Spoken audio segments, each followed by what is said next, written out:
Morning San Antonio starts right now. Good morning. It's Tuesday, January 7th. It is a Tuesday. Thanks for being with us. We know that a lot of you parents at home are having your coffee and it's quiet in the house because the kids are back in school.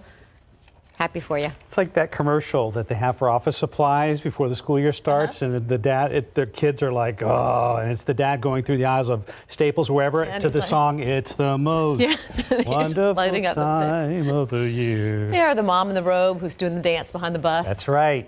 So, yeah, holidays are now officially over. We've been talking a lot about those horrible bushfires down in Australia. They happen just about every year, but this year they have been absolutely unprecedented. So perhaps a controversial topic, this one woman's way of raising funds for it, but her heart's definitely in the right place. Yeah, so not all the heroes down there wear capes. As a matter of fact, some of them wear nothing at all. She's selling nude photos of herself to raise money. Now, here's the thing that caught her attention.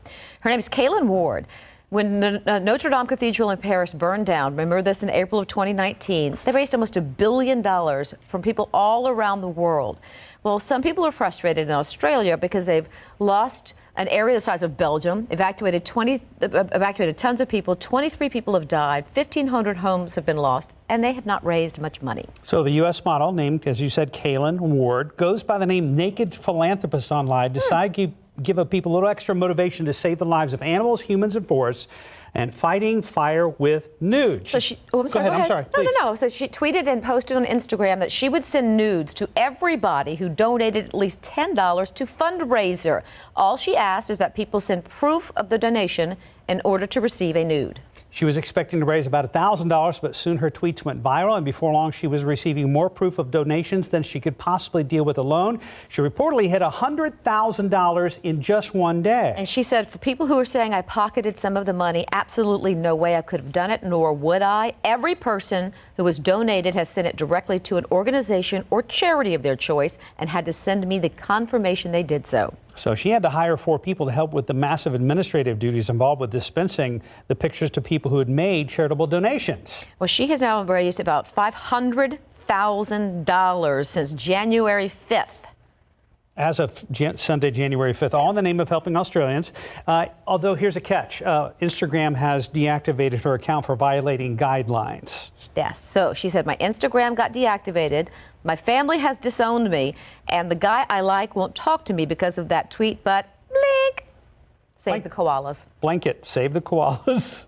So, I mean, you applaud her fundraising capabilities. I don't know what to say about that, except my heart goes out to the people of Australia. I bet the total is now well over $500,000. I'll donate the $10, but I don't need the pictures. You don't need the pictures. No, let's take a look at your rundown. In Iran, at least 35 people are dead, 190 others hurt during a stampede. It happened at a funeral procession for a general killed in a U.S. airstrike. American soldiers leaving home, landing in the Middle East. 3,500 troops from the 82nd Airborne, 6 B-52 bombers deployed to the region, bracing for retaliation. Nothing but red as an Australian Defence Force flies above Malakuta during an evacuation mission.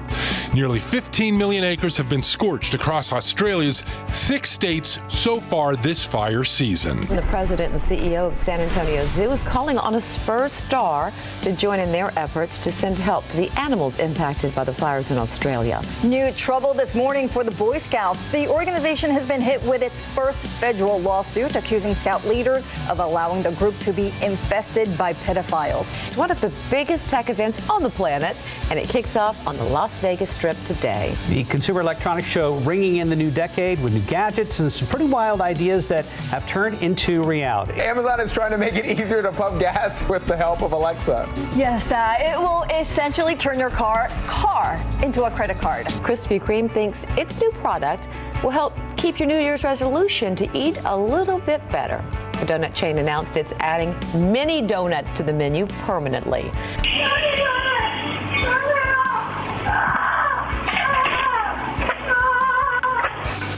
Whoa. That was a bird. That was a bird. When the police got there, you see him there. The man actually brought out the bird. The best way to reduce stress at work. Japanese researchers say a small plant on your desk can work wonders. Oh, thanks, Mark. Oh, So here we this go. is all we needed. I feel better already. All right, we've got to revisit two of those things. The first one is the mini donut. Sounds like a great idea. It's only 100 calories, but how many of them are you going to eat? Can you eat just one? Do you have that? I guess early in the year we have some sort of self-control, right? No. Twice as many. Twice. That's exactly right, David. Right. I think that's the problem. Once you have the taste of it, it's one more won't hurt. That's only 200 calories. What was the other one? The other one is the parrot, because I don't know if they understood that the neighbor called because they thought it was a woman screaming for help being chained up inside a house, and he had to go get the bird and prove to him, no, really, it's my bird. The bird's a real drama queen.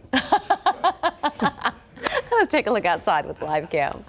Oh boy, what kind of socks are we wearing today, Mr. Justin Horn? We got some Eggo socks, waffles. Lego my Eggo? Lego my Eggo. All right. I actually had waffles for breakfast. It was perfect. Well, that Worked is out really perfect.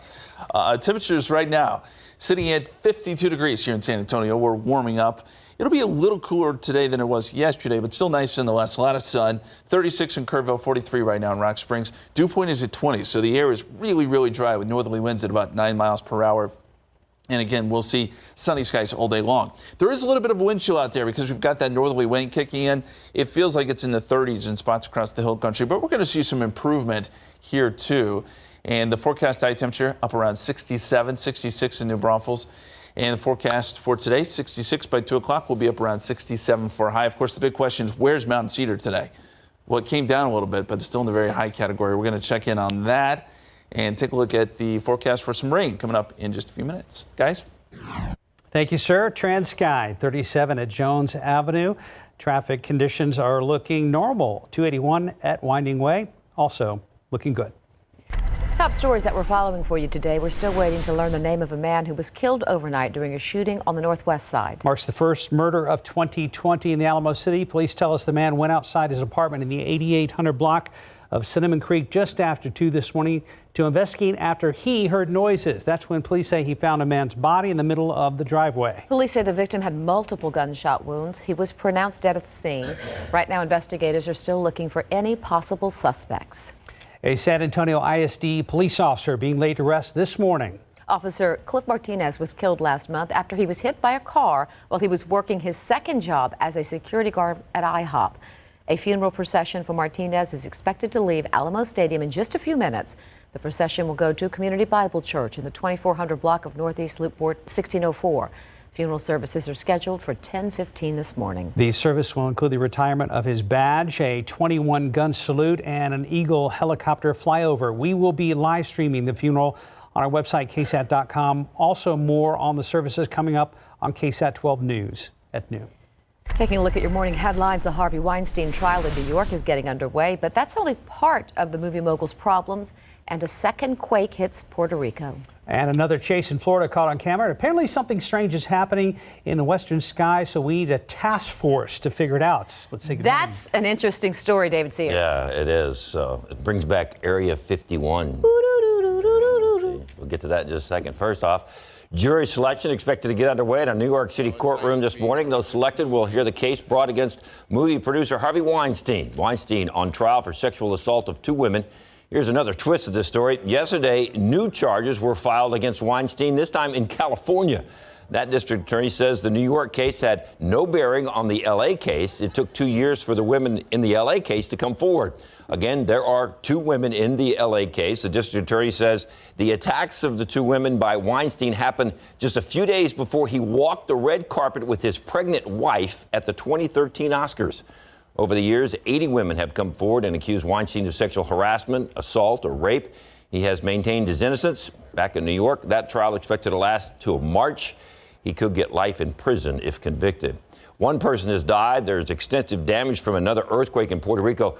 Early this morning, the island was hit by a 6.4 magnitude quake, and then 3 hours later, they were hit by a 6-point aftershock. That's after that 5.8 magnitude quake hit the same region yesterday. The person who died was hit by a falling wall in his home. He was 73. At least 8 people injured. So far, buildings have collapsed and roads have been split apart. There was a tsunami alert issued for Puerto Rico and the U.S. Virgin Islands, but it has since been canceled. In case you're wondering, one of the worst quakes to ever hit Puerto Rico happened back in 1918 at 7.3, caused a tsunami. 116 people were killed through that one.